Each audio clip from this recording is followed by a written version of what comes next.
Get ready and tune into the Doctor's Guide podcast, Raw and Unfiltered, a unique platform to help you optimize your health through dynamic role playing, real life challenges with expert guests and your host, Dr. Bart Rademaker.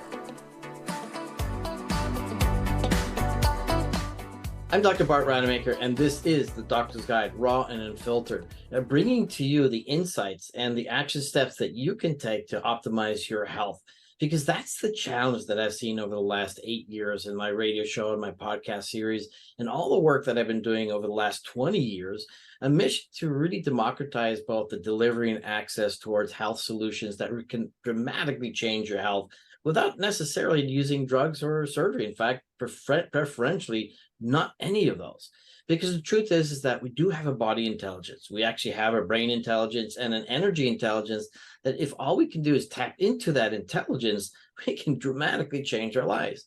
But here's the thing, you can't do it alone because you don't have all that information. But nowadays we do. It's all over the internet. It's all these remarkable people that I have on this show that can guide you to optimize your health. You know, it's not something that's going to happen overnight. There's no magic pill. It's sometimes it's hard work, as we have mentioned many times on the show, and especially in the last one, you know, with my guests that we have on today. But here's the thing. I don't know you personally, but I do understand the process by which we can optimize health. And so we're not going to be promoting a product or a service or a person. I mean, there's many other podcasts that actually do that, and it might be right for you. This podcast is right for everyone, because what we're going to do here is we're going to do some role playing, where we actually role play a very specific problem, and then the other person will guide them to some sort of resolution.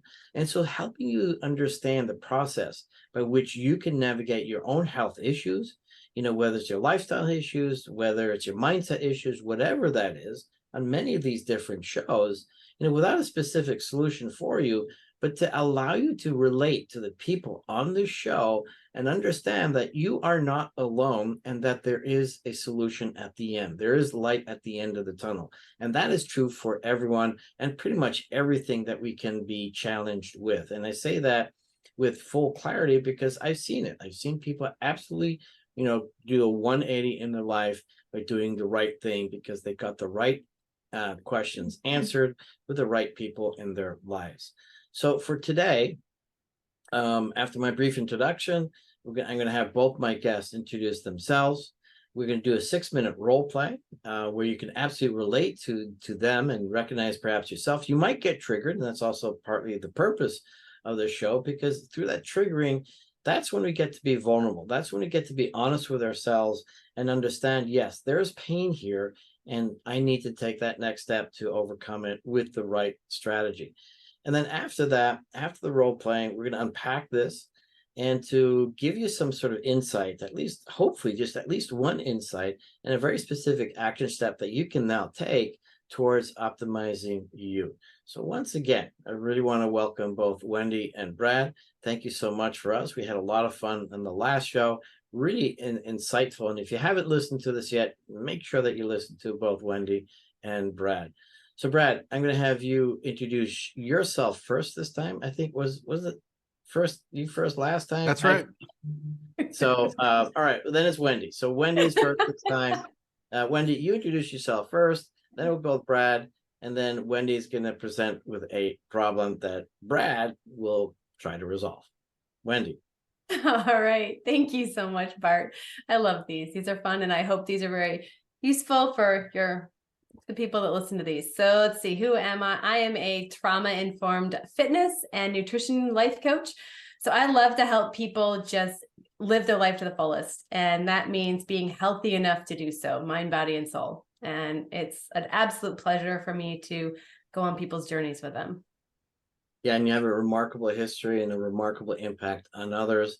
And definitely for those listeners, you know, find out how you can connect with Wendy, you know, towards the end of the show. Brad. I'm Brad Grinnan. I absolutely believe that every person is capable of more than they think they're capable of.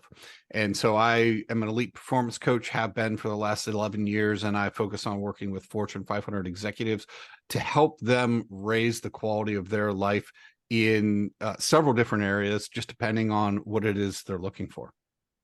I love that.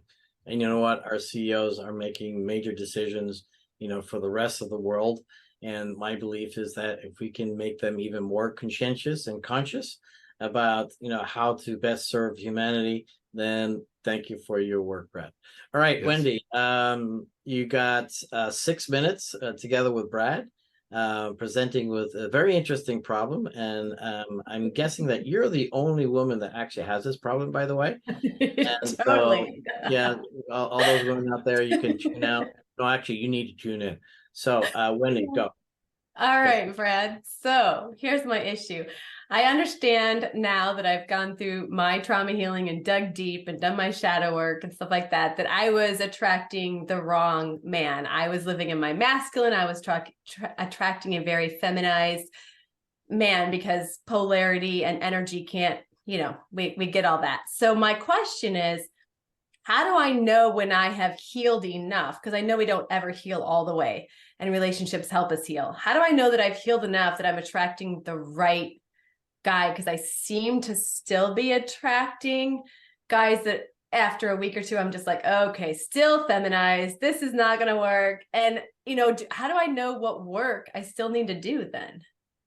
Yeah, first of all, that sounds like a lot of work that you've already done just to get to here. Recognizing trauma, doing the work to unpack that, doing the work to heal through that. So that must have been a lot of work. It was totally worth it. So a few questions. I'm really curious.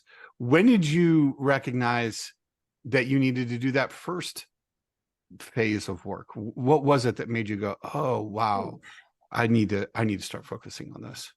Okay, well, this might be a trigger for some people. That happened after a rape. So I talked to friends, and I had been catfished, cheated on, and raped all within 3 months, and realized, okay, something's not going on. And this was after a 25-year relationship where I had been loyal, but it had been we were in it for the girls, and we are great friends, but there was never a romantic anything. So I went from being married to someone for 25 years to entering the world of dating and being very authentic and being very, I don't play games. So I didn't understand the games that people played. And come down to it, though, I had to face trauma. So the rape kind of triggered my past trauma of abuse and neglect of my family and my actual ex. So I had to sort of acknowledge that I had never really loved myself or even knew who I was. Yeah. And that I was definitely living in my masculine, which again is the study of feminine and masculine energy, which I went through as well. So yeah, a lot of work, a lot of understanding, a lot of digging deep. But now I know I want to spend my life with somebody, and not because also I had to come to the understanding that I am not looking for someone to fill my void. I am enough and worthy all on my own, and I'm looking for someone to live with and share life with, not fill a void. Yeah. So I feel like I've done the work, but I still seem to be attracting guys that I'm like, no way in heck. Sure. First, I'm so honored that you would share that and that you would be vulnerable. And so I respect that, and we'll handle that with care. And it sounds like once you had that, can we call it a crisis moment? It showed you, oh, there was a lot more under here already.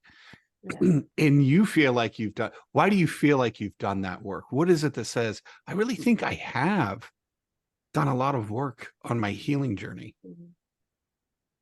I think it's that I finally understand how to love myself.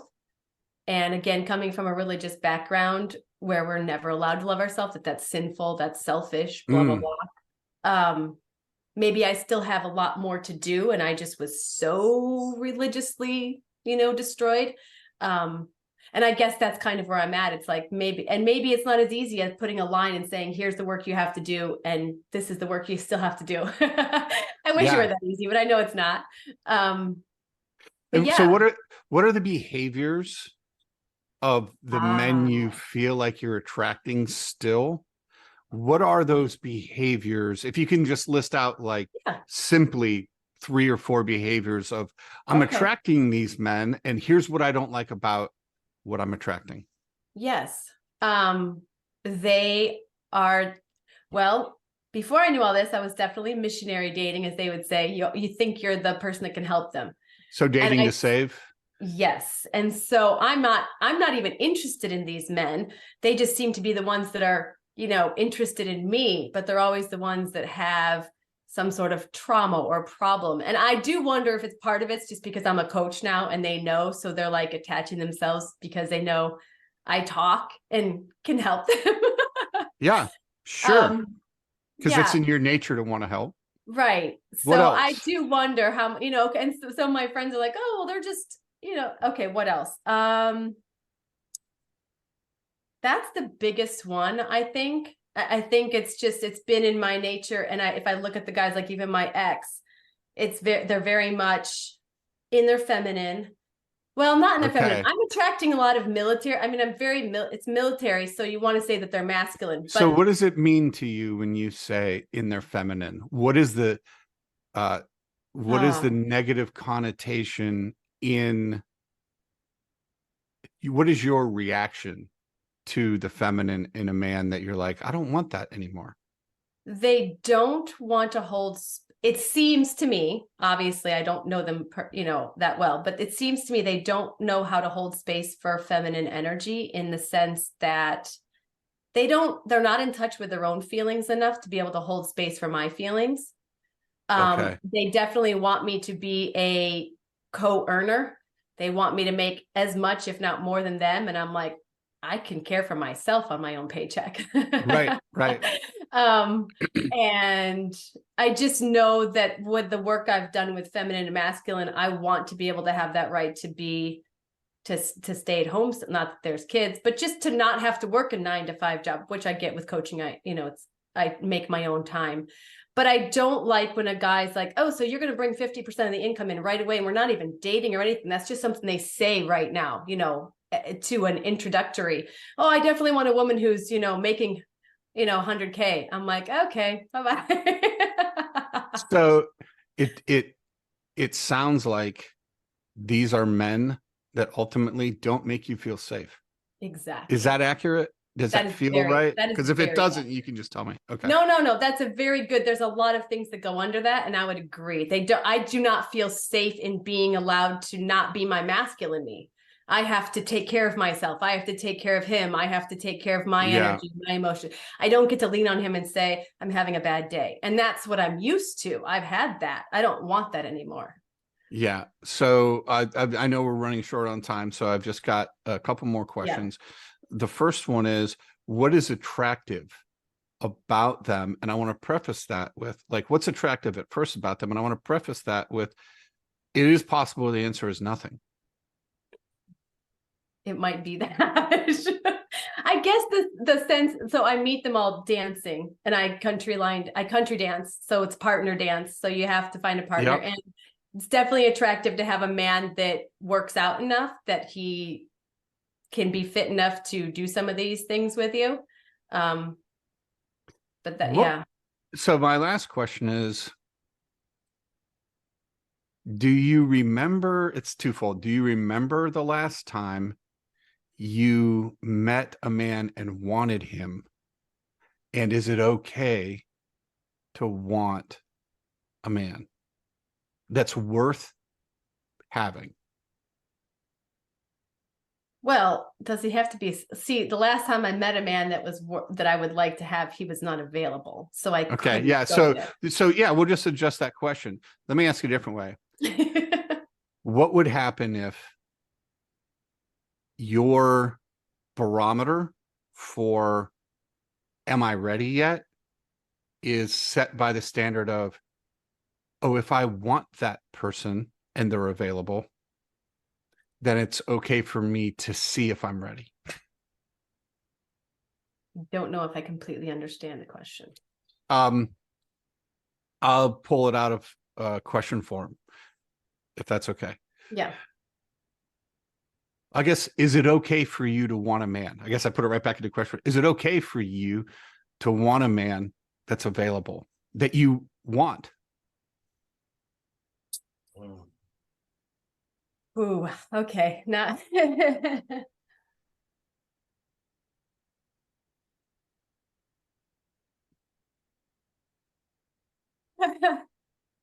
you hit it.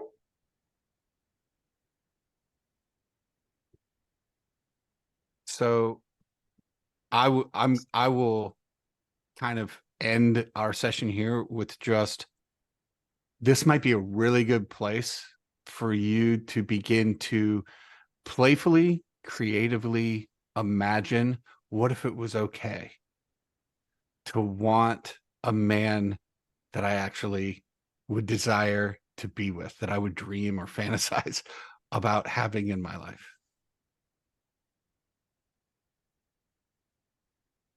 Yeah. It's all about the deserve. I get it. Mm. You've done so much work already that there's no sense in doing, I'm going to tell you things you already know. There's no sense in doing all that work to get to the competition, the fitness competition, and then not get on stage and show off those muscles and see if you can place. And I'd say the same thing with, you've done all this work already to heal, and it hasn't been probably just for your healing. It's been, there's a part of you, there's a flicker in there of just like, no, I do want, or I want to be okay. Right. And it's worth imagining playfully, what if it's okay? Like, could it be okay? What could life be like for me if that's okay? Well done, guys.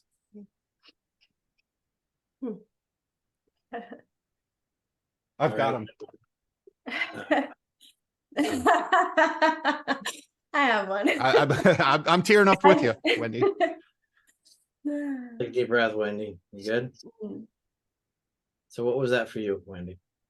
I really didn't expect that.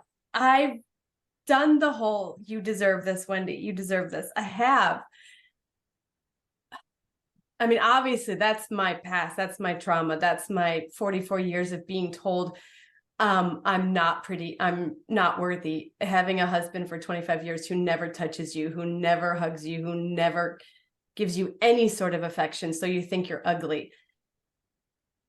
And that only changed 3 years ago when I stepped on stage and started an Instagram, and people told me I was pretty. And I was like, I don't know what you're talking about. I didn't believe them.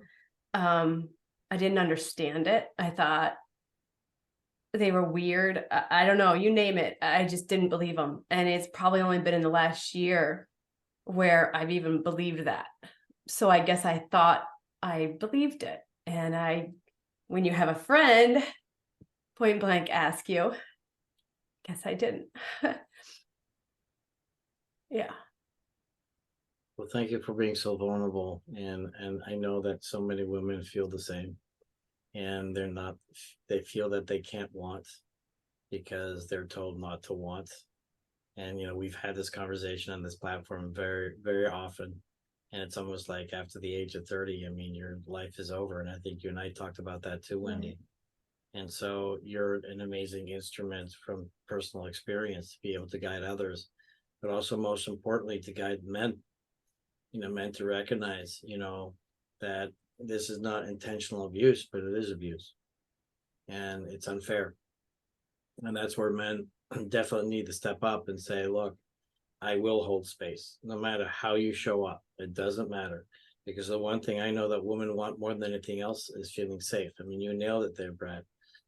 Just to feel absolutely safe, so that you can be the rating bitch, you can be the goddess, you can be, pardon the language, but the slut right there, the sex goddess, whatever that is. I mean, that is Mother Nature. That Mother Nature is everything out there, all types of energies.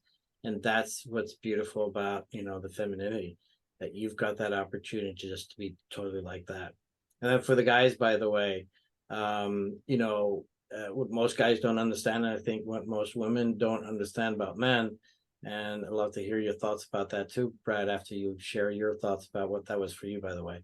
I kind of, hacked this conversation. I went out of sequence, but I think it's really important for people to relate to this part.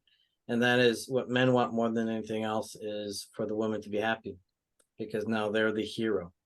And they're the protector, they're the hero, and all that kind of stuff. And if we just can get out of the way of whatever bullshit is in our heads about what it's supposed to be, and just tap into the natural energies within us, the masculine and the feminine, we need that polarity, absolutely. Brad, what was that for you? Well, it was shocking because because we were role playing, and so I it's probably good I didn't know that you would respond, Wendy, so authentically and genuinely, because I would never want to put somebody in that position. But it just makes a lot of sense. Everything made a lot of sense, and that's just to piggyback, Bart, your comments, I think, are spot on, and principles that that really, as coaches, we form around, that women's top needs on the whole, or feminine energy on the whole, is safety and security is high, and it's not until that's met that love and connection is going to happen, right? And for men, being significant and respected. And you said, I'm just repeating you, but there's no greater sense of significance than if you can make your woman happy. I mean, if women understood that men will crawl through broken glass and then swim through a vat of salted vinegar just to see her smile, they would make it easier. But and vice versa. If men just knew, I can't think of worse dating advice I would give other than, hey, on your first date, tell the lady you're with that you want her to provide income for the both of you. Yeah. Yeah, I wish I could say that men just want to make a girl happy, but I hear more men complaining about how high maintenance and everything women are. And I think that's where the women are being like, screw this. I don't need a guy in my life who's going to constantly tell me I'm just too emotional, too this, to that. I can take care of myself. And so we do. We go get a job. We take care of ourselves, because honestly, we feel safer in our own energy than having a man constantly tell us we're too much of something. And I mean, I was too emotional, too passionate, too energetic, too this, too that. And then it turns out those are my best qualities, and he just didn't appreciate them. And again, I'm not bad mouthing him. We're friends. There's a whole nother issue under the, another layer under that I'm not talking about right now. So I know everybody has their own issue, but from what I hear from my friends, guys are constantly saying girls are wanting too much, and girls are constantly saying, for a quicker term, what you guys said, we don't feel safe. And I think society has sort of destroyed our roles. And because of that, we don't know, the general public doesn't know where they're supposed to be. Men, when women say we want to be protected or taken care of, we don't mean we want a diamond ring, a BMW, a luxurious house, and a vacation every week. No, that's not what we're saying. We're saying we want a man that we can come home and be like, can I cry on your shoulder? Is it safe to be with you? Can you tell me it's going to be okay? When I hear those words, I am going to melt. It's going to be okay. Wendy, I think, a big part of that is a lot of men just don't know how to make a woman happy. And I'm not going to claim so I've got, the secret and here it is. It's a lot of detective work, because every woman's different, but there are some, I think, real similarities. And so I think that's part of it is men don't know how to make a woman happy, what that means. And then once you have a broad general idea, then you've got to find out what makes this specific woman light up, and it's worth the work. But that right there, I wish you could tell that to guys. I Well, don't know. I think, yeah. Go ahead, Wendy. I was just, I see, and it's sad, but I see so many people spending time on their phones, and just as soon as I can say this from 25 years of a marriage that was never really, it was never a marriage in a sense of romantic, and it was never easy. And I busted my ass for 25 years trying to prove my worth. Didn't know that it wasn't me. So basically, bottom line, he has Asperger's. So it's just a whole different can of worms. But if people could start to see that if they spend as much time on the phone, if they give half of that even to their partner and started spending time together and digging into each other, yeah, life would be a lot better. No, for sure. And again, I mean, we don't get the lessons that we need, when nobody's teaching us. I mean, if and we've talked about this before, Wendy, if kids in school just learned all the basics of being the best version of themselves, and to answer your earlier question, how do you find the right guy? Well, just be the best version of yourself, by the way. Right. It sounds super easy, but and interesting enough, I had a radio show once with one of the nephews of Bob Marley, and it was called Walk with Wellness, and he threw this question at me. He says, when are you going to be the perfect, partner? Well, you're never going to be that, but you just have to be the best one and understand, as Brad was saying, some of these principles. But one thing I will say is that the social currency for connecting, by the way, is identifying everything that's negative.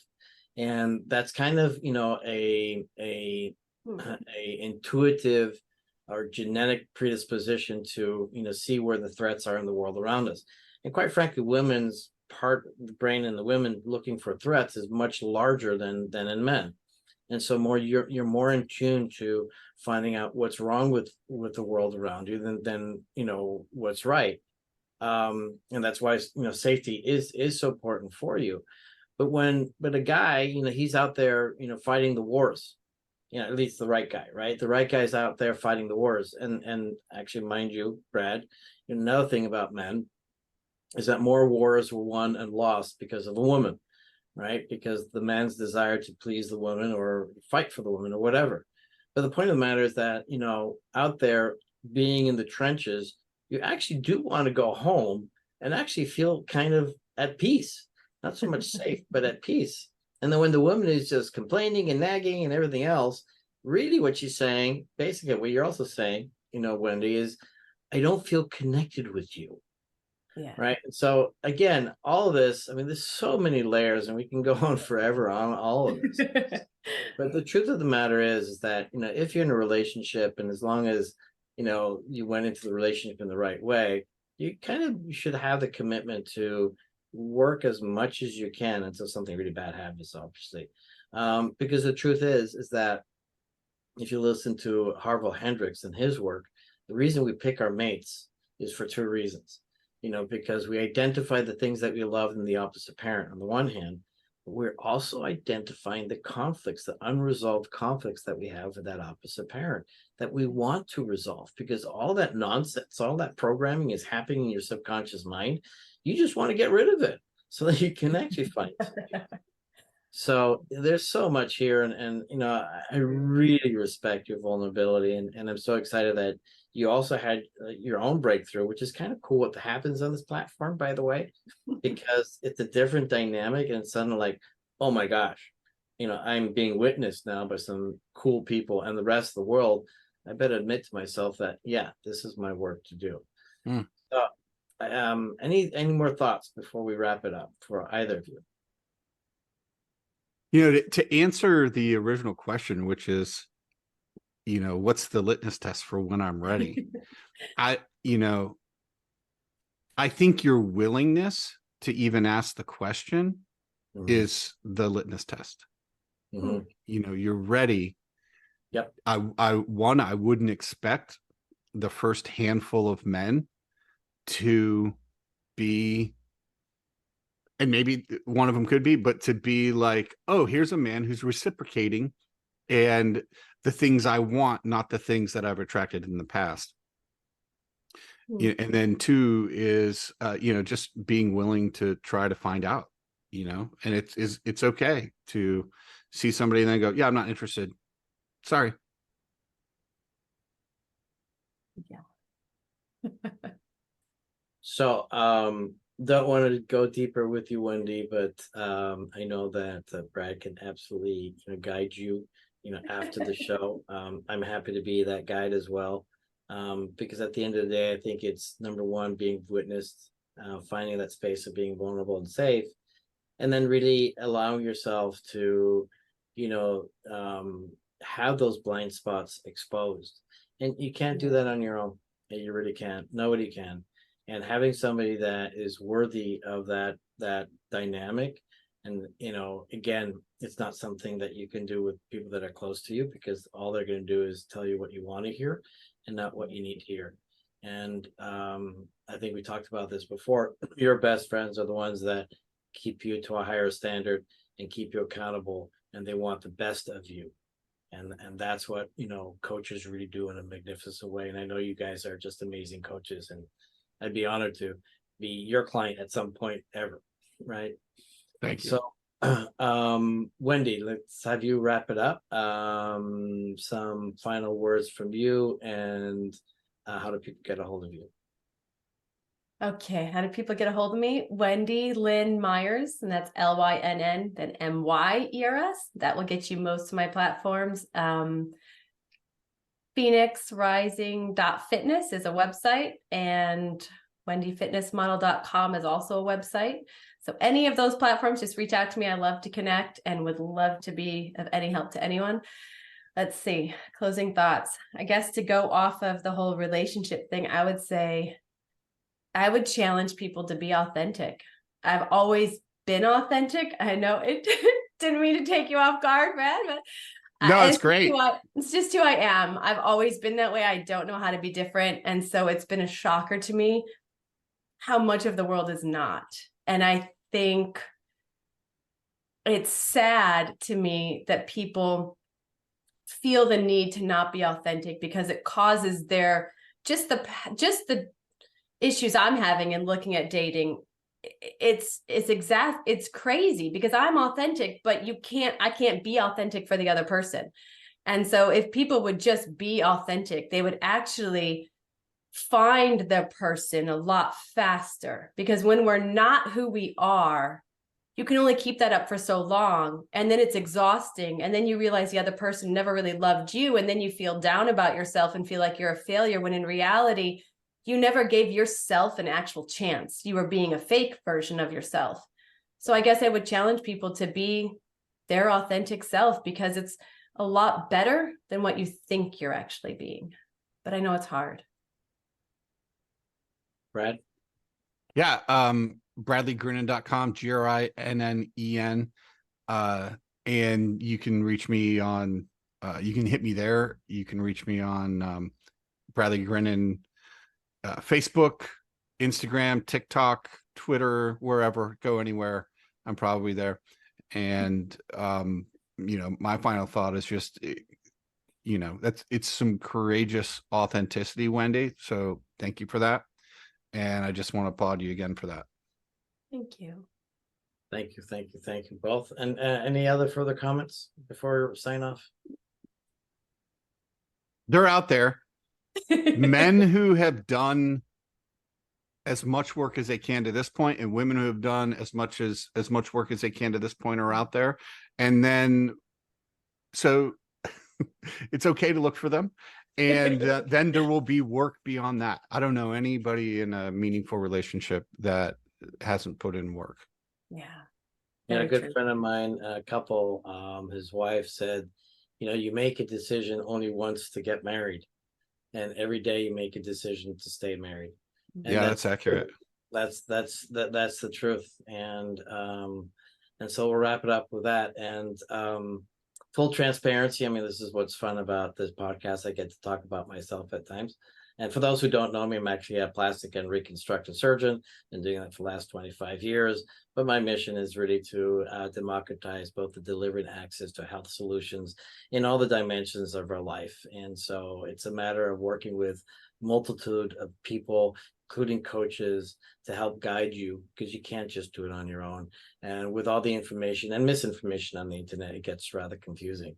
But what Wendy just said about being fake, because that's usually some sort of defense mechanism. You're hiding something. But when you are fake getting into a relationship, it's a fake relationship, and then you end up not being in the right relationship. And I actually wrote a poem about that many, many years ago. And if I dig it out, you see, I can't multitask when I'm in this podcast, right? So I was going to try to find it and recite it. I just don't remember it. Edit it in at the end. We'll just there you go. But we'll put it in there somewhere so that people can read it. But once again, this is real. This is authentic. Nothing's fabricated. And what I love about this is that I get to serve you guys as well, but also the community out there, because they recognize that they're not alone. And then leaving that very, very distinction that Brad so effectively got out of Wendy is exactly what people need to hear. And so that they can start, their journey in finding the right people. Hopefully they'll find you as well, to help guide them in that process. So once again, I'm Dr. Bart Rademaker, and this is the Doctor's Guide podcast, raw and unfiltered, bringing to you the insights and the path towards your own health optimization. Thank you so much, and we will be back. Thank you for listening to the Doctor's Guide, an innovative approach to help you navigate the complexities of your health journey with Dr. Bart Rademaker and his expert guests. Tune in to more insights and action steps in our next episode every weekday at 6 p.m. Eastern.